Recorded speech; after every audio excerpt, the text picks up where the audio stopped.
Hey guys, it's Ian Lives and welcome back to another movie review video. Today we're going to be reviewing A Quiet Place Day 1. This is the newest entry in the Quiet Place franchise, and I almost saw it in theaters, but I decided to skip. And let's just say that I'm glad that I didn't watch it in theaters. So, the Quiet Place franchise, I've never been huge on. The first two movies are fine. I think they're okay movies. They're not the best things in the world like a lot of people praise them to be. They weren't horror enough for me, and when the horror did happen, it was great. But again, it didn't focus enough on what I think it should have focused on. It was very boring, meandering, and slow, the first two movies. Now, I will say that the second Quiet Place, the opening of that movie is one of my favorite openings in any horror movie ever. I love the opener in A Quiet Place 2.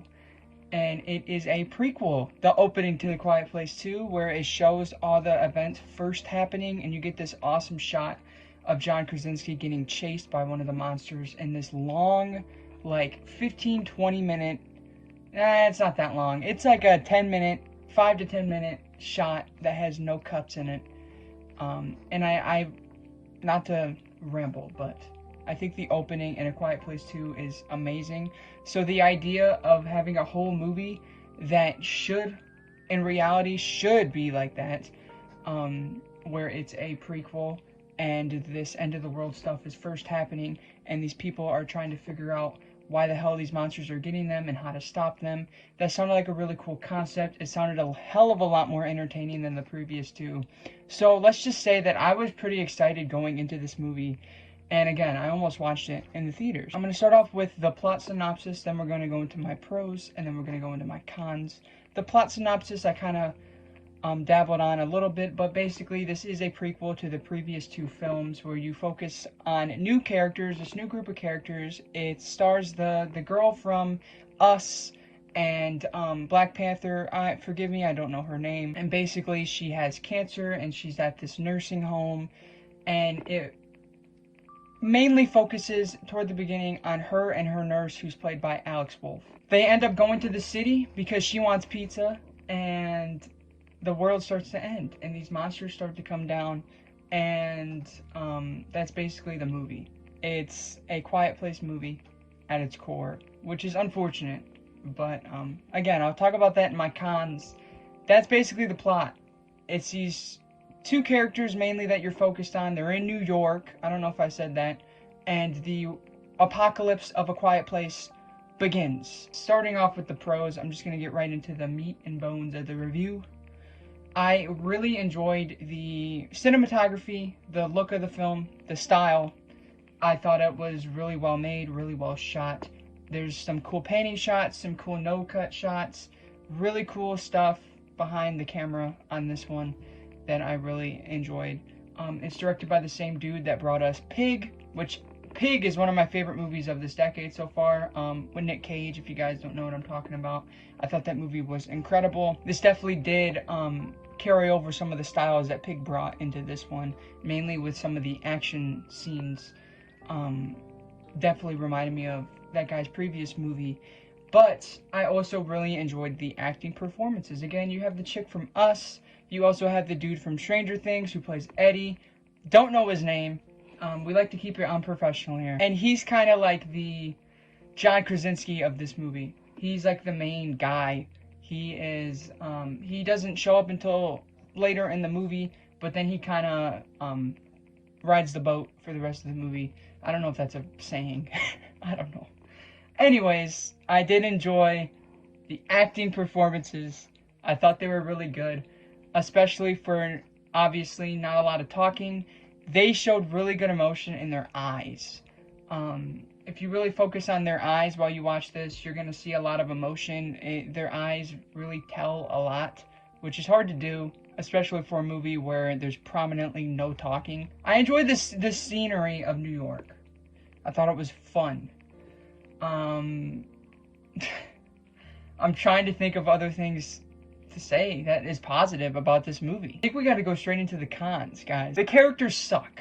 I think that's this movie's biggest weakness. It's its biggest flaw. It's its biggest, yeah, it's just the biggest, it's the most thing that I disliked about the movie. These characters are excruciatingly frustrating They make dumb decisions, stupid decisions, to where you're not even enjoying the movie because these characters are so idiotic. The main chick has a cat, and the cat keeps running away, and they keep chasing it. It's just annoying, repetitive bullcrap. Like, just let the cat do its thing. Why do you care at this point? I know it's your cat, but he always ends up coming back to you, so why do you keep chasing him?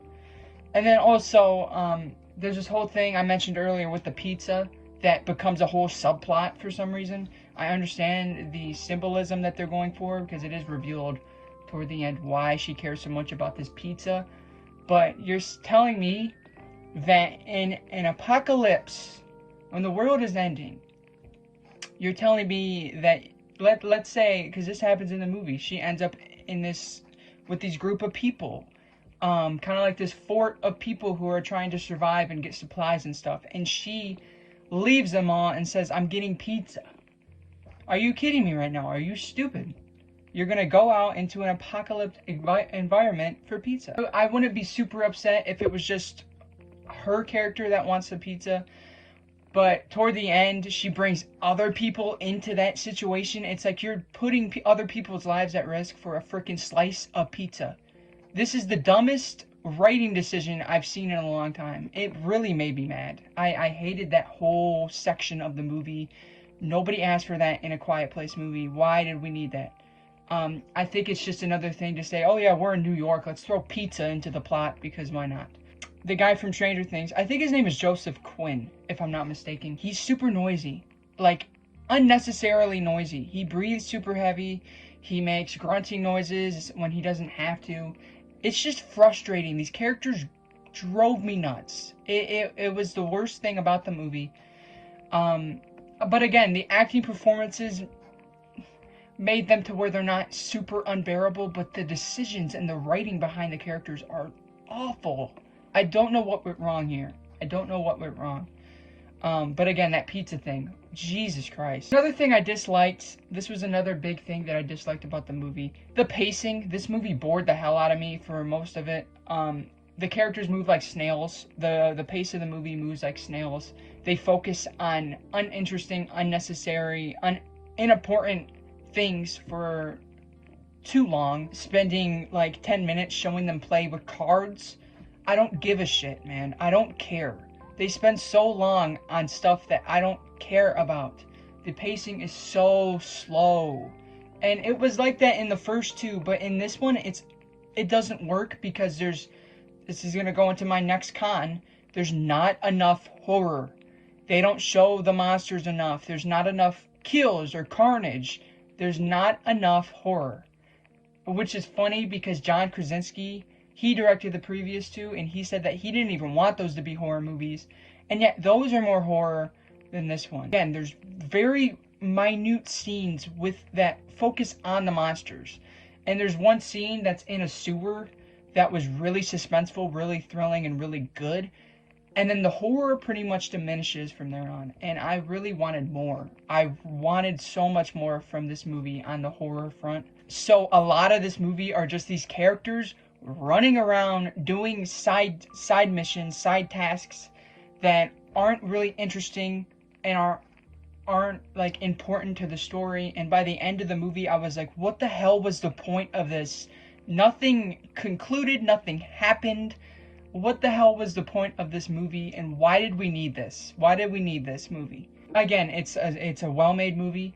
It's a movie. I mean, it's not horrible. It's not unwatchable. You're gonna get some sort of entertainment out of it. There's so much stuff that had me scratching my head, because the movie is both frustrating, boring as hell, and unnecessary all at the same time. I'm getting angry because A Quiet Place Day 1 feels so unnecessary to me, and it could have been so much better and so much more interesting. They could have at least took some liberties, maybe even connected it to the next group of characters, do something that made it feel like it was actually important to the franchise. But they kind of just played it extremely safe by making more of the same of the first two, but taking away almost all of the horror elements and just making it people who don't talk, crunching their feet, walking in this empty, apocalyptic world. I'm giving A Quiet Place Day 1 a 2.5 out of 5, which honestly is probably being a little bit, I don't know the word, a little bit, I don't know why I can't think of the damn word. Whatever. And that might be a little bit of a higher praise than what it should be. I can't think. I'm so fumed right now. 2.5 out of 5 for A Quiet Place Day 1. It makes me not even interested to check out A Quiet Place Part 3 that John Krasinski is apparently working on. To be completely honest, I don't want to get on a rant, but I saw this interview with John Krasinski, which I mentioned earlier, where he said that he only made A Quiet Place 1 and 2 horror because horror makes money and gets people seated in the theater. It's like, Jesus Christ, he said, I actually hate the horror genre. I only did that for money. I want these to be more focused around a love story and family and bonding. It's like, dude, you come on, dude, just stop. Just stop. Continue to make your ifs and your family movies then. Don't even, I'm not going to get into it, but I did not like this movie, and it's my least favorite of the three, so at least John Krasinski has that going for him. If you guys enjoyed the video, please subscribe, turn the bell on, follow my Instagram at wehateian. Oh, no, that's my Letterboxd. Dude, I'm all over the place. Follow my Instagram at ianlives_. Follow my Letterboxd at wehateian. And, I hope you guys enjoyed the video. Let me know what you guys thought about this movie. It actually has good feedback and good reviews, but I just didn't care for it. I'm sorry. Peace.